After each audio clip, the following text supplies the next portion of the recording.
All right, thank you, Jason. Can everyone in the back hear me? Do I have the mic? You need it up more? I got fingers in the sky. Can I? Up. Is that better? Okay, all right, perfect. Thank you, Jason, for that friendly preamble. And with that said, I'm going to tell you a story. So, late in the summer of 2013, I traveled to Oakhurst, California, an unincorporated town splayed out across the foothills of Madera County along California State Route 41, just at the southern edge of Yosemite National Park. And on the last day of my trip, I drove out to Oakhurst's Fresno Flats Historic Park, a community heritage site established in 1975 in homage to the area's 19th century gold rush roots.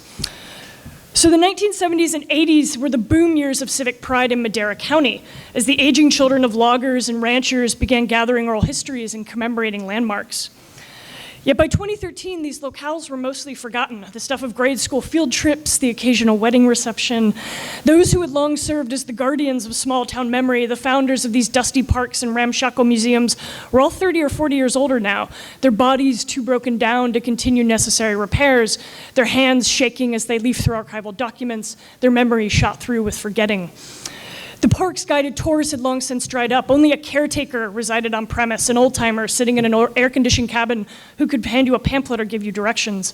Mostly, I just saw people stop by to use the park's unlocked bathrooms. But if there was no docent to play warder to this park to ensure I wasn't trying to jimmy my way across every locked door and sagging chain link fence, which I certainly was, I did have to confront a very different kind of gatekeeper. A centennial plaque held empty court on the park's sunburnt grassy entrance. Dedicated by Eclampus Vitus, a regional fraternal order once founded to care for miners' widows, the plaque iterated Oakhurst, California's most defining testaments to national significance over the past 100 years. So most prominently, the town held a key location on the supply trails that once siphoned tools, liquor, and mules up to the northern mines and lumber sites leading in and out of the mountains. Second, Oakhurst was the founding location of Pizza Factory, a restaurant franchise boasting over 100 establishments in 5 western states. And lastly, the plaque dubbed Oakhurst the birthplace of computer gaming. So through the 1980s and 90s, this scuff corner of California was home to Sierra Online, one of the earliest computer game developers in history, and for much of those 2 decades, one of the largest of any such companies in the world. It's a story that begins in 1980 when Ken and Roberta Williams, an unassuming young couple from the dismal suburbs of LA, rolled into Oakhurst, bought a home, and began running a software company out of their house, handling calls, duplicating disks, shipping out orders. Within a decade, the company would reach $29 million in revenue and become one of Oakhurst's largest employees, alongside the regional telephone company and the county government. So up until the early 90s, every box, every disc, every package was printed, sleeved, and shrink-wrapped right in Oakhurst by the hands of self-declared mountain folk. There'd been a soft promise some 35 years ago that a company like Sierra could turn the economic sinkhole of Madera County into a little Silicon Valley. And if you want a sense of how that worked out for them, you can note that they spelled silicon wrong at the top of the town paper. So a slip of an E in 1983 is a modest object, but it does a certain kind of alchemical work that's hard to find in the history of games, which is to say that it translates an industry often measured by quarters dropped, Xboxes sold, or cartridges manufactured, and instead ties the unfolding of that industry to a place, to a landscape older and denser than simply the industry itself. And that's not a historical image of this industry you would tend to get from popular or sometimes even academic accounts. The retro vernacular of games tends to fixate on famed inventors, the evolution of brands, dramatic commercial sagas, and despite being a rising tide of academic game historians, work on the game industry remains troubled by the hybrid character of games, the way they sit indeterminately between the technology and the entertainment industries. Games evade archives, their magnetic substrates decay in a matter of decades, and their brilliant movements, motions, and mechanics are a dazzling distraction from questions like, how did this industry actually happen? So we tend to keep our eye on only one target, on the consumptive or the discursive ends of games, despite what we know from studies of maintenance and infrastructure, as well as domains like labor and social history, which is to say that no amount of code or mechanics or stacks of cartridges and consoles will ever speak to the invisibilities of power that produced, circulated, and distributed this particular kind of media object. Which is how you wind up in Oakhurst. So Oakhurst's dream of a rural economic renaissance, it never happened. In 1993, Ken and Roberta Williams would relocate their corporate operations to Bellevue, Washington. In '99, the company closed its last Oakhurst office. Chainsaw Monday, the old-timers called it. There's no folksy tale here of how a mom-and-pop shop set the stage for what is now a $150 billion global industry. It's just ruins, yet again, left behind in roads and buildings, boxes of documents rotting in people's garages, the empty meeting room of a town paper where they let me sit and troll the archive. It was the outsized role this company played in the town that created the friction necessary to leave a record, like a grain of sand scratched along the lens of a camera. So for me, the consequences of failing to understand the transformations unique to this industry, its supply chains and the organization of its labor, it's not just like a missed opportunity to fill in a historical gap at the production end of games. Rather, I think when we don't pay attention to this, we misrecognize what made computers thinkable and gaming possible as machines of everyday life. So this was very much, I've been working on a book on Sierra Online for, I don't know, longer than I want to talk about. But the idea here is that like the history of the company is broken into a set of chapters, each one dedicated to a kind of broken idea we have about how video game history works, about what is the industry, what is profit, what does it mean to talk about the crash or about labor. In the talk I'm going to give you today, I'm going to use selections from this project to talk about the operational back end of the US computer game industry during the final 2 decades of the 20th century. So I'm going to unwind this in 3 scenes. Each is going to be pinned to a financial crash, each oriented to the experience of a female employee who worked in sales, customer service, and technical support, respectively. So these are going to function kind of like snapshots. We're going to drop in on the lives of each of these women and follow them around a bit to explore their particular condensation of technological practices and historical conditions, and what this tells us about a time period that's really been treated as interstitial to our present-day circumstances of computational ubiquity. And so in constructing my talk in this way, I want to shake out any presuppositions we might have, right? So I'm interested in crashes over profits, women over men, administrative and emotional labor rather than technical, right? So no one has ever tried to find and speak or few people have tried to find and speak to the women dominantly who did the work of keeping the game industry aloft, not making games, but selling them, servicing them, troubleshooting them. So this, I like to think of this talk as video game history for the rest of us, as told through everything and everyone we left out the first time around. The town's gone bust, the workers whose names never ran in the credits, the details of memory forgotten.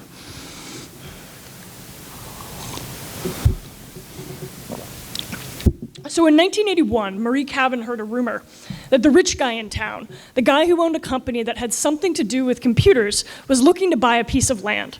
And Marie Cavan thought she had just that place, so she called up that guy, Ken Williams, and talked him into buying a plot of land cornering the Fresno River.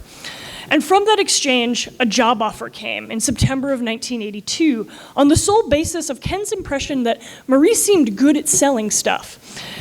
So she took the job out of a blend of curiosity and necessity. The deep snows of the foothills region froze the housing market every winter, so she needed something to do, even as she claimed to know nothing about computers, which is how Marie Cavan, 37, divorced and a mother of 3, who had previously worked as a real estate agent and a telephone operator, became the head sales representative at Sierra Online, ushering Ken Williams' little company to $10 million in revenue by 1983. So Ken asked Marie once how she could sell products she didn't even play or seem to understand, and I think her answer betrays the tactics of obfuscation common to women of competence. It's real simple, Marie told Ken. I asked them how many they want. Marie didn't really care for Ken, so. Marie worked at Sierra only 2 years, but that time span was the moment that Sierra and the rest of the industry with it went from clumsy startup to modestly established company, a critical component of which was the formalization of software sales and distribution. So the selling and eventual overselling of consumer software and the industry crash it would catalyze is one of the stories embedded in Marie's time at Sierra. And so to understand how this played out, I first want to kind of lay out some historical nuances about the video game and software markets that haven't been well documented during this period. So histories of early 80s gaming conventionally organized the industry into 3 sectors: coin-op arcade, console, and microcomputer. But what's rarely discussed, however, is that the microcomputer sector didn't actually consider themselves part of a game industry. Their allegiance was to the computer itself as a programmable tool and an independent industry, and they distinguished themselves from machines that could only play games. Basically, they thought they were better than machines that could only play games. So these software developers wanted to mainstream the computer as a technology, right? So in microcomputing, there wasn't really anything such as game companies yet. There were just companies that made many types of software, much of which happened to be games. But games did play a special role here, right? So no other genre of computer software is so expressly designed to exploit the limitations of its hardware, to show off, in essence, what a computer could do. So for a purchasing public that found software and hardware an uncertain expense, games were the ultimate proof of concept. So while Sierra Online was cranking out word processors, digital dictionaries, and financial planners, it was mostly like Frogger that was cutting the company's checks. So Marie Cavan's job in this system was to be the joint between production and distribution. On the production side, she made sure Sierra understood order volume and shipping deadlines. And on the distributor side, she took and negotiated orders, always with the aim of increasing sales through volume-based discounts or exclusivity deals. In numbers, she sold units in tens of thousands during a time when the installed base of home computers was about 3 million. So this formalization of distribution was really recent in the microcomputer sector. Starting in the late 70s, it was typical for computer stores to either order software direct from developers in really small units or buy from whoever showed up at their door. There was actually a whole culture of people who would just like drive around to computer shops and sell them stuff out of their trunk. So distribution began as a small independent businesses, mostly bound to the US, and became the fastest growing distribution business in America by 1983. So while Marie may have told Ken she simply asked her distributors how many they wanted, Marie's actual work process was a web of tensions nested in being the company's human fulcrum of supply and demand. I did it all, she tells me. I set up trade shows, I decided what shows, I decided who we would distribute to, I decided what products they would get, I decided what they would pay for them. When Sierra obtained the lucrative magnetic media rights to the Japanese arcade hit Frogger in 1982, the leverage made her the single most desirable connection in the business that season. So not the programmer, not the president, but the sales lady, right? She says, any place I went, I was the queen. I was the queen because of Frogger, right? Everybody wanted it, and I was the source. Her sense of independence bends along with a clear pleasure and power that she's taking, right? And getting to pick and choose who she makes deals with. The soft capital of favors and perks undergirded the movement of goods in this industry. And the human relationships at work here, however manufactured, help ground the incalculability of this entire enterprise through a particular kind of financialized kinship. And so one of the most important changes in the marketplace while Marie was at Sierra and critical to understanding the crash was the rise of a cheap hybrid class of micros. This isn't like a technical term, this is more just like what I refer to them as. But basically these were machines that took floppy disks, like a regular microcomputer, but also supported cartridges, like a video game console would. So the theory of these products was that they promised the best of both worlds for consumers. No more choosing, oh, do I buy a video game console? Do I buy a computer? But in practice, what they did was they conflated roles in a congested market that most consumers didn't really understand, because now there was a whole new subset of machines that needed two different software formats. And I think Frogger is a really good example here. So Sierra, so remember there's no interoperability during this time period, right? Like you can't play a game for a ColecoVision on some other kind of console, right? So Sierra had the disk media rights to Frogger, but Parker Brothers had the cartridge media rights. And so this is a Parker Brothers ad for Frogger, and you can see here the 8 different cartridge loading machines they were manufacturing for, each one which would require a distinct physical version of the software, right? And once you add in Sierra's disk formats, there were 15 versions of one game. And developers were doing this for most of the games that they were producing. As a programming expense, this wasn't that bad, but it was a major manufacturing and distribution problem. The cost of goods on a cartridge was 10 times that of a floppy disk. And unlike floppy disks, you couldn't reuse a cartridge. So at the sales and distribution end, there might be like more copies of Frogger in the world generally, but you were selling at a lower volume per platform, which meant you couldn't negotiate your margins as aggressively. And so altogether, this meant that less money was being made at every step of the supply chain. But all of this was above Marie's pay grade. She just kept pushing orders. As she put it to me 32 years after the fact, all you could see was a tomorrow that was endless. In other words, everything about the industry at this moment was optimized for economic freefall. It would be known as the software shakeout, a moment in 1984 when every software producer took a huge hit on piles of unsellable plastic. And what's perhaps most chilling about this is that the computer industry had just watched the video game industry go through its own irreparable downward spiral in the famed 1983 North American video game crash. These are actually two separate crashes, even though they've traditionally been conflated in a lot of historical accounts. While this connection may seem obvious in hindsight, it's a testament to the point I made earlier, which is how totally unconnected the computing sector saw themselves from the game industry, that they watched Atari immolate and they were like, no, we're gonna be fine, right? We sell computers. So what happened in the microcomputing industry wasn't the work of one monolith like Atari tightening the noose for everyone else. It was a crash of aggregate complicity. It wasn't Marie's fault, right? But the fault of all the Maries. The salespeople at every other company, along with the distributor reps at the end of every phone line, the CFOs who weren't analyzing their financial statements, the company founders and venture capitalists who believed the market was so expansive it could absorb all the products being poured into it. Sierra Online would lay off 100 of its 120 workers. Marie was just fine. She skipped out on Sierra before the P&L's bled, having made a name for herself as one of the biggest deal makers in the industry. She had been approached by the world's largest book and software distributors and needed little convincing to move to a position with a better salary. She stayed in the software industry for 10 more years, and the whole time she never left Oakhurst. And eventually she just went back to real estate, which is what she does now.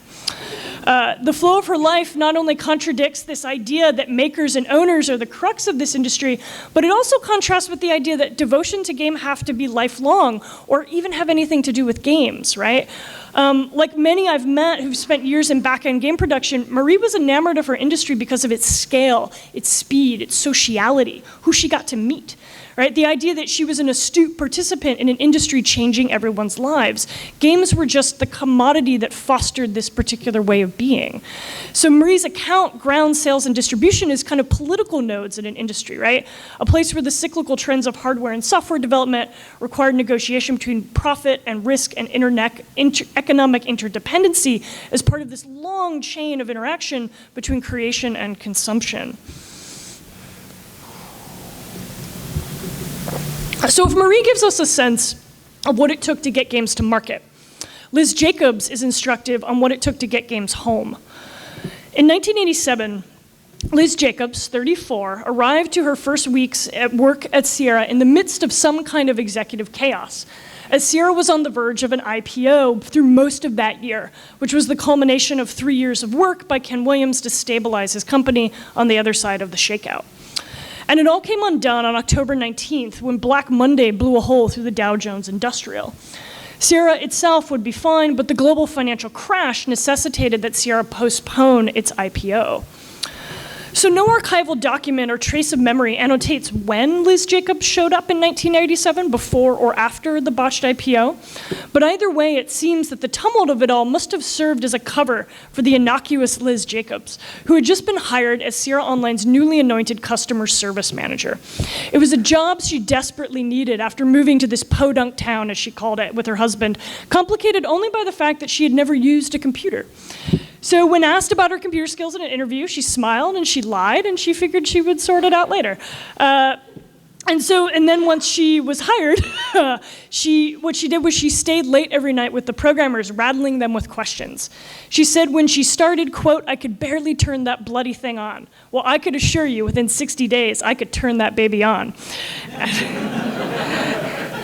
And I learned very quickly that our service levels were terrible. So customer service is a domain of the consumer tech industry that emerged very informally when hardware and software consumers of the 70s and 80s would hit a bug or a snag or an incompatibility and just call the phone number on their packaging. And most of these businesses were small enough during that time that the call would put you directly into touch with whoever made your product, right? This is how Ken and Roberta ran technical support when Sierra was operating out of their home. You can find letters in magazines of people like getting Ken on the phone, right? But as the consumer base grew to tens or even hundreds of thousands over the 80s, companies had to specifically hire people to keep up with all these calls. So as early as 1983, Sierra had 10 employees handling about 375 calls a day. But there was no sense that this was integrated into a vision of how a company worked. Before the arrival of Liz Jacobs, the department was simply called product support, emphasis on commodity, not on relationship.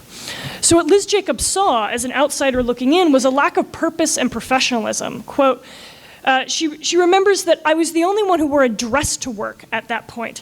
Everyone else had just ended drinking beer in the warehouse during business hours. Liz's sense of pride in appearance and behavior had been honed by years of management at the IRS. She describes her past self to me as Little Miss Corporate.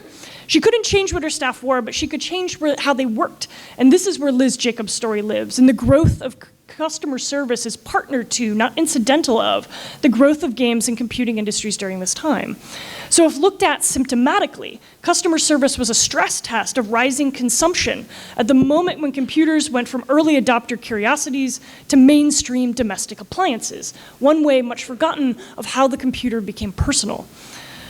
So the first few years of Liz Jacobs' employment marked the transition out of the early adopter phase, when computers were estimated to be in about 1/10 of American households, and into the early majority phase of product adoption. So gone is the terminology of the microcomputer. We don't call it that anymore, right? The arrival of the IBM PC standardized the term personal computer as a layman's term for these machines. Yet despite the friendlier lingo, many users were discovering that computing at home required new technical competencies that they didn't have. So for these consumers, customer service departments were the first stop in navigating this opaque technical terrain. Across the country, people picked up their phones and acclimated to new technology with the help of a stranger. So to have terrible service levels, as Liz Jacobs noted, to have busy lines or no answers was an obvious liability at the moment when American PC adoption was predicted to go from 16% of households to 1/2 of them in less than a decade. So in order to address this, Jacobs had to deal with an infrastructure problem. She could hire and train all the people she wanted, but if customers couldn't get through, it didn't much matter. And the reason this was important was because customer service operated on the material substrate of the telephone exchange, right? Back when phone calls went through lines, right? Which meant access was a physical problem. So for example, on the day after Christmas in 1987, the flood of calls into Sierra from people who had received games as presents jammed telephone exchanges up to 200 miles away in Sacramento. As Sierra wrote in their customer newsletter, quote, by the end of March 1988, Sierra had answered over 60,000 requests from as far away as Europe and the Middle East. Liz Jacobs spent much of her first year prior to Sierra's real IPO getting AT&T to drag more phone line up into the mountains. So customer service was burdensome, it was expensive, it was laborious, but frankly, game software companies, they thrived on customers spending money onto highly discretionary leisure items, which meant that not providing service for them was really not an option. So the struggles of customer service were a measure of both technical and emotional work required to bring computing into domestic space. But beyond infrastructure problems, Liz Jacobs took the efforts to channel the labor of her workers. So rather than having someone explain how to make a boot disk on one call and then answer game hints on the next, she wanted her employees to optimize their service performance. So she divided her department into 3 areas: general customer service, technical support, and hints. And if any of you have played a Sierra Online game, you know kind of what the hints business is, right? This is a component of customer service unique to game companies, and particularly unique to Sierra, right? So Sierra's niche was as an industry leader in adventure games, right? So these are super narrative games in which players explore an open world. They solve puzzles to get to the end of the story, right? Oh, I need this key. Where do I find it, right? What do I do with this magic lamp, right? By clarifying roles in her department, Jacobs was able to recognize where the touch of a human voice was and wasn't needed. So troubleshooting someone through a complex process with a new computer, you had to have someone on the phone with them. But providing hints was actually Sierra's biggest burden of customer support. That's what most of her employees were doing. And hints, Liz realized, were decision trees, which meant they could be automated. In the fall of 1989, Liz Jacobs unveiled an automated hint line tied to a 900 number. One of her claims to fame is that this was the highest grossing non-sex 900 number in the United States. She's very proud of that. Right? And so what this did was it took a particular kind of labor drain off of the company, right? And allowing her to focus on providing top-tier technical support for all the other stuff the company needed. So under Jacobs' tenure, Sierra's customer service reputation grew to one of the most admired in the industry. Sierra got to hang its shingle on the NASDAQ in 1988 after all, and for the next few years, their revenues doubled annually, just as they'd projected. They hired producers and trained artists and a creative director who had an Emmy. They acquired smaller game companies like they were setting jewels in a crown, and Ken Williams wrote missives about the future of interactive entertainment. But in a way perhaps alluded to by the great phone line blowout of Christmas 1987, it was all a little much for Oakhurst to bear. The town's one-lane highways were counterintuitive for a shipping department. Executives and creatives didn't want to move to a town they'd never heard of. And as the industry grew more competitive, Oakhurst felt farther and farther away. The new internal stresses of being a publicly traded company began to make Sierra unravel. Programmer walkouts, the rattle of unionization, a mass layoff held in a local movie theater, the only place large enough to seat the entire company for popcorn and pink slips. Yeah, it's a really bad story. From where Liz Jacobs was positioned, which was not at the top, but high enough in management to see, she apprehended a company that owned its owners more than the other way around. So she wasn't surprised when the announcement came down that corporate operations were moving to Seattle, and she chose not to follow. She got 6 months severance and sat in a boat for a summer, drinking and laughing with friends, and when fall came, she did what she'd always done before. She found another job in another town and another industry. And her time at Sierra helps reflect a crucial shift in this moment of games, whose growth hinged on an incalculable quality of technical and emotional labor that was rarely seen, but only heard.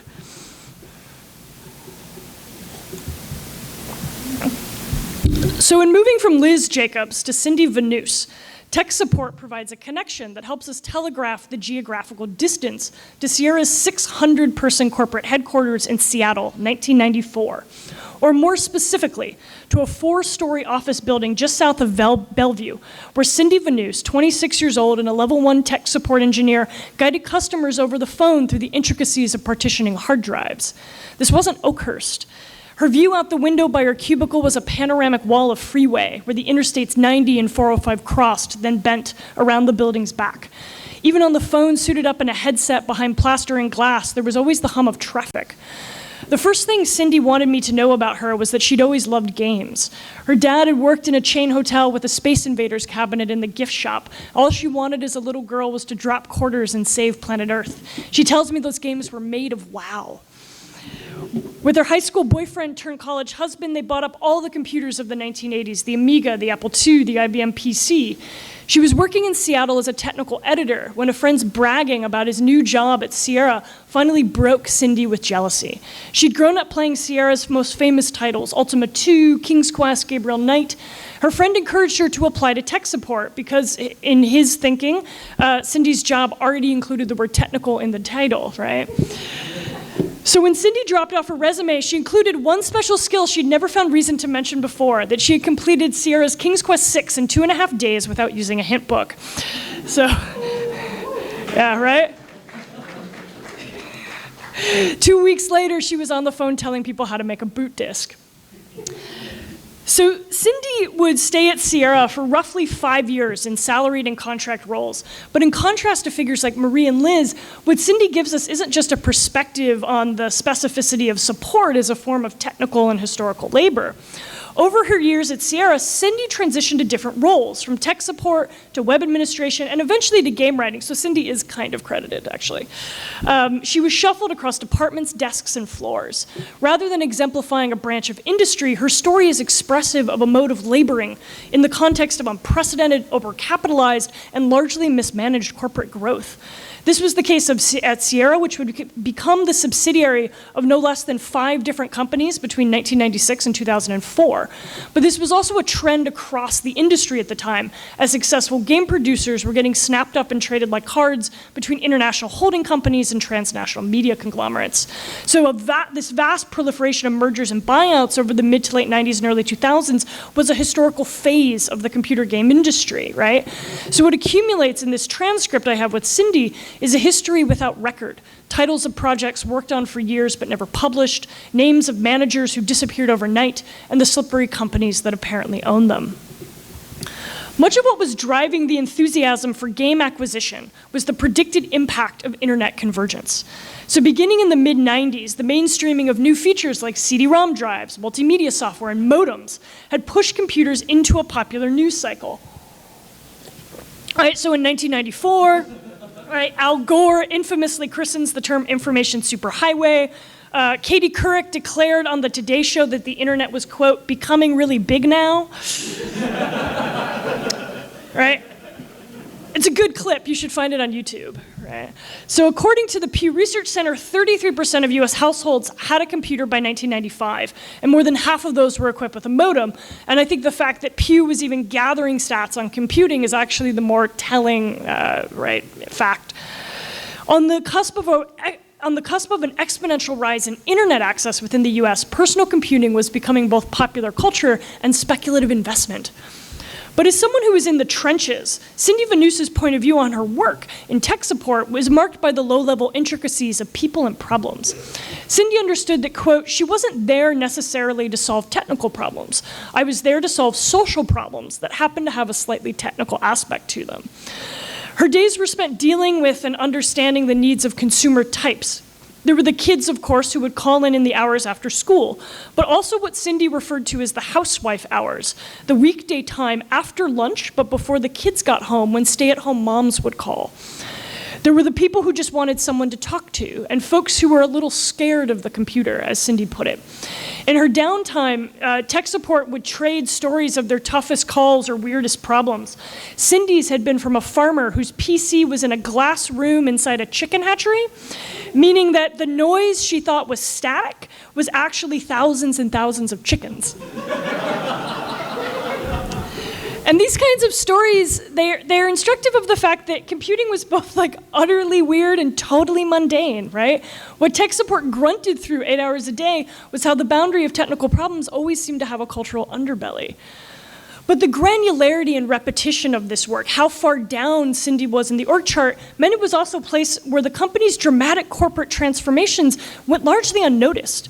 So in February of 1996, little tchotchkes appeared on Cindy's desk, emblazoned with the letters CUC. There was no big announcement. Sierra had simply been bought out by a direct marketing company called CUC International. The final acquisition price was around $850 million, about 40% over Sierra's stock price. This was one of the earliest big league cross-industry acquisitions to happen in games, one motivated by synergistic projections about the future of converging gaming and e-commerce through the personal computer. If names changed on doors or letterheads, Cindy didn't notice because it changed neither the corporate structure as far as she experienced it, nor anything about the software she was troubleshooting. So over the remainder of 1996, Cindy hopped from tech support to web administration. She was the first person to put animated GIFs on Sierra's website. She was very pumped about that. And then to game writing, a set of moves she was able to make largely because Sierra was hemorrhaging its more experienced employees to low pay. What Cindy experienced in that role was a set of management practices around game development, the likes of which the computer game industry had never experienced.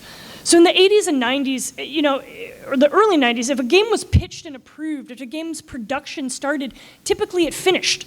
But rapid turnover and a revolving door of senior vice presidents, yeah, okay. of senior vice presidents left projects languishing without oversight, and Cindy's pattern of movement across games reflects this. So from 1996 onward, she was repeatedly brought into games deep into production, but which lacked story or copy or dialogue, right? She juggled countless simultaneous tasks, working on quality assurance, writing email newsletters, polishing game copy at the drop of a hat, forever getting punted to whatever was the latest priority. She couldn't tell me on most given projects who her boss was. What Cindy experienced was a highly localized expression of wide-scale industry dysfunction, as cascades of consolidation and so-called synergy disrupted the safeguards of institutional knowledge. So at last, midway in 1997, Cindy thought she was going to get her break. She was made the lead writer on a project called Raven's War, the first game she ever got to work on from day one. Yet at the same time, another merger was taking place. So in 1997, Sierra's parent company, CUC, became Sendent, following a merger with HFS Incorporated. But beneath the veneer of this corporate transition of many letters, marrying many other letters to make a whole new company, there was trouble brewing, one which in my many hours of conversation with Cindy barely rose to the surface. Cindy's fixation on her team and her task was so consuming, it warped the field of memory. In April 1998, Sendent announced that CUC executives had been cooking the books for years, overstating CUC's earnings by more than $250 million in 1997 alone, making this the largest accounting scandal in American history prior to Enron. So Sierra had just been part of the scam, the Sendent merger as well, to keep manufacturing shareholder value. Stock cratered, losing 80% by the end of 1998. So these events generated more primary documentation of Sierra's history than any prior game or corporate transition. But at the level of Cindy, all she remembers is that the Ravens War team just kept working, expecting at any point the management would show up and help them transform a year's worth of work into a game. Instead, Sendent put the games division on an auction block and sold the whole bundle to a French telecom before the close of their fourth quarter. The writing was on the wall, right? Cindy pivoted off the team and shortly thereafter out of Sierra, while management tasked the game's engineers to cannibalize the tech for future projects.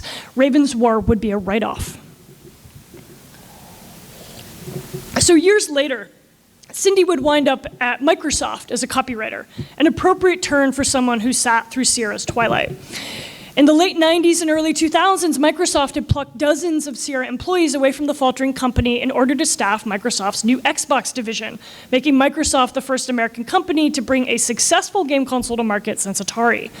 So during this time, the kinds of stories Cindy experienced at Sierra became common in bars across Seattle and LA and the Valley.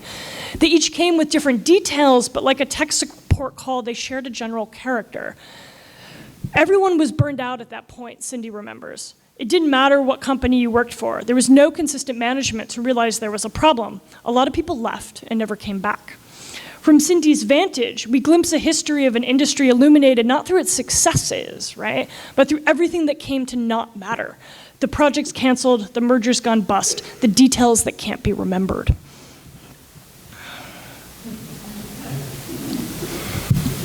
So everyone swelters in August in New York City. And in the summer of 2014, I was no exception.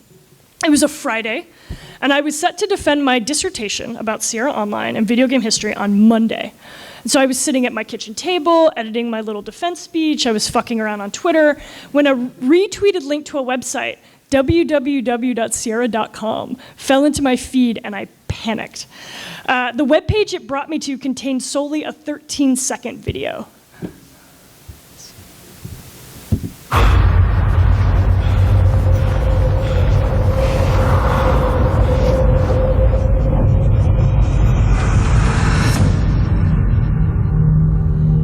Yeah, that noise was like literally the sound of my heart stopping. I was like, oh, fuck.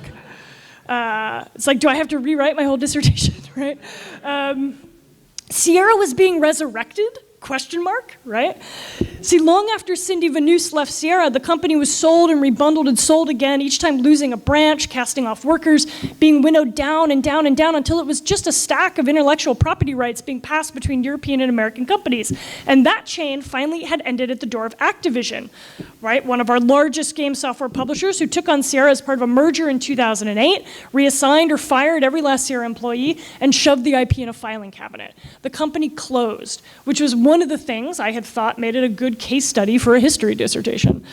Until 2014, when Activision determined to launch its own boutique indie game division that would specialize in publishing small-scale downloadable content across major digital distribution platforms like Xbox Live, the PlayStation Network, and Steam. It would do so under the name of the nostalgic Sierra brand. So this is living history of the weirdest kind, right? Sierra's relaunch is exemplary of the pressures that contorted the game industry at that moment. Digital distribution, the rise of indie gaming, as well as mobile, especially globally, and the presumptive virtues of long tail have dramatically altered who plays and who works in games. You don't need a Marie Cavan if games are something made for download rather than manufacturing. You don't need Liz Jacobs if customer support can be displaced on the consumer through user forums. And you can't track the labor of Cindy Vanus in the same way when tech support is outsourced to offsite call centers in other states or other countries. My experiences tracking Sierra Online through fields archival and literal has forged an opportunity where the methodological change of TAC is precisely for what allows for something like a critical genealogy of the game industry. Work that documents not just changes in production over time, but can trace how and on what terms the inexplicable rise of the video game industry is also a lesson on how we do history in the age of obsolescence. Over the course of Sierra Online's 30-some-year existence, it shared in nearly every major transformation that shaped the formative years of video gaming and personal computing more broadly. I'm not speaking merely of transformations in the naive technological sense of computational bursts visualized in our ever-shrinking media storage devices. Rather, I'm speaking of a great congestion of events that have impacted the game industry, but which were largely galvanized by conditions beyond the industry's control and therefore outside of its historical record. Right? So I'm thinking about things like the widespread ingestion of venture capital, protracted battles over piracy and copyright violation, the rise of high-level programming languages, the standardization of the internet, the cultural mainstreaming of computer use, especially by women and children, and the thickening of gamer and hacker as identities. In other words, Sierra Online serves as an index to a contentious relationship with computer technology during the decades that were central to the computer's transformation from an opaque machine to a desktop helpmate. So in Sierra, in Oakhurst, in this birthplace of computer gaming, the kind of claim only civic pride can make because it is so patently untrue, we find a deep time in a local context to an industry so often sketched in the caricature of its past. To put it one way, gaming is the first form of computational technology most of us ever touched, the first time in many cases a computer was ever in our hands. Video games are a condensation of digital media's most significant cultural and theoretical properties, from labor to materiality, global economics and computational ubiquity, representation and virtual identity, down to design, distribution, and the evils of e-waste. These are all part of the use cycle of the global video game industry, a multiplicity that has no monolithic center, no representative feature, especially not once we formulate on planet-wide scales. The level of convergence games enact with other media is a phenomena unto itself. Games are constrained by no essential medium of transmission and can operate across digital and analog substrates. And so I think if an account of this industry proves anything, it is that games are obviously, right, neither experimental novelties nor thin amusements. They are definitive modes of mediation, of work, of labor in the 20th and the 21st century. And I think the value of studying games, be it their representations, consumption, or production, from vantages contemporary or historic, is not that we are led back to games as some sort of nostalgic totem, but that games might lead us everywhere else. Thank you.